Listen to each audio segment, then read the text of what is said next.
Hello, listeners. This is Moose Jaw Matt. Welcome back to Nature. And, what's the second part? Nature and soup for kids. That doesn't sound right. Nature and snuggles? No. Nature and Snoopy for kids?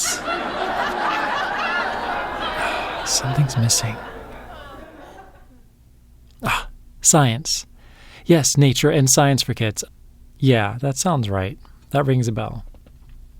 Well, listeners, speaking of science, we have some questions to answer. Question 1. This question comes from Emma. Emma, thank you for asking these questions, by the way. Why does poison ivy affect some people but not everyone? And also, why does it bubble up? Poison ivy is a plant. And one way to identify it, some phrases that people say in the woods are leaves of 3, let it be, or hairy rope, don't be a dope. Because you might see something in the woods like a vine that looks like a hairy rope. Don't touch it. That is probably poison ivy. And leaves of 3, not every plant that has 3 leaves is poison ivy, but it's better safe than sorry. And I think sometimes they look like little mittens, like they have a little thumb poking out and the rest of the leaf is all together. Anyway, poison ivy, if you touch it, it'll give you an oily substance. That oily substance is called urushiol. Yep, urushiol. When it gets on your skin, your immune system may think it's something dangerous and attacks. Arr! But here's the surprising part. Not everyone reacts to it in the same way. Some people are very sensitive to it, while others have almost no reaction at all, or none. And this is interesting. If you've noticed that you are more or less reactive to poison ivy over time, that's a thing. Apparently, sensitivity to it can change over time. When your immune system reacts, it causes inflammation. That means that something is inflamed, something is irritated. Blood vessels become more leaky, allowing extra fluid to move into the skin. And that can collect underneath the outer layer of skin, which can look like those little bubbles, creating little pockets that we call blisters. Those bubbles aren't poison ivy itself. That's your body's natural response. Speaking of bubbles, this leads us to another question. This question is from Zoe.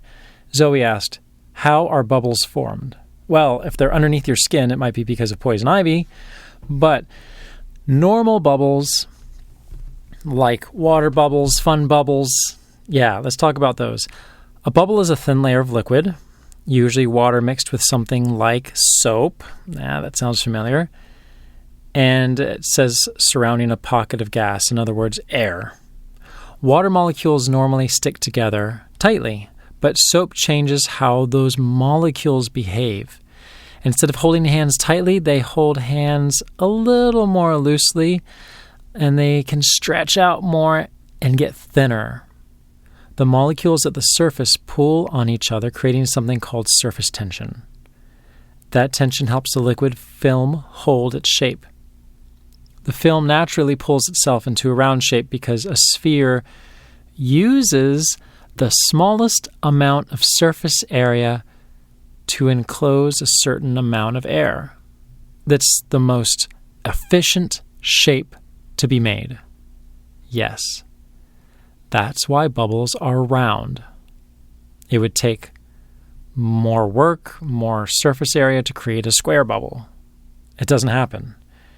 Even if they start off square, like you see in the stores, sometimes they sell like square bubble things, but the bubble's still going to end up as a circle. So it doesn't really matter that much because that's the most efficient way to create a bubble.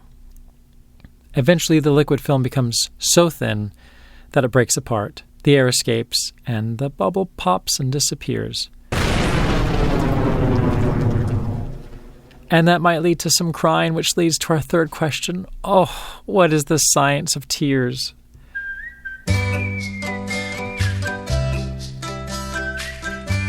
The science of tears. Tears aren't just something that happens when you're sad. Your eyes actually need tears all the time, otherwise your eyes would dry out. Your tear glands make a thin layer of tears that spreads across your eyes every time you blink. Wonderful. These tears help keep your eyes moist, clean, and protected. There are different kinds of tears.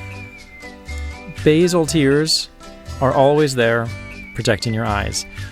Reflex tears come when something irritates your eyes. So your eyes are reacting, like when you chop an onion, or something gets in your eye. Ugh, it's so annoying. There are also emotional tears, of course. And those happen when you're crying because you're sad, happy, overwhelmed, or maybe even laughing. Something interesting that I learned about tears is that when people have strong emotions like sadness, simply by crying, they're releasing some of that emotion so it's not so strong. And it has a calming, subduing effect on the whole body. It's a process of healing. So we are designed in a way so that when we have emotions and we cry, it's soothing us. It's giving us some relief, a little bit of healing. It's a part of the process of healing. So if you've ever heard a phrase like, tough people don't cry, or men don't cry, whatever, we were designed for it. We were designed to cry. It's a part of us as humans, and it helps us with the healing and all the trauma we face in our lives. And I don't say that lightly. People go through hard things, and it's really nice that we can cry. Thank you very much for your questions. Well, that's enough. Next time we're together, we will have a regular episode, but for now, I hope you enjoyed listening to the answers to these... I hope you enjoyed listening to the answers to these questions. I'm Moose Soup Matt with mittens. Until next time, keep exploring poison ivy. Pretend I didn't say that. Keep exploring your world without the poison ivy. We have 3 birthday shout-outs this week. Betty Ann, Brock, and Thomas.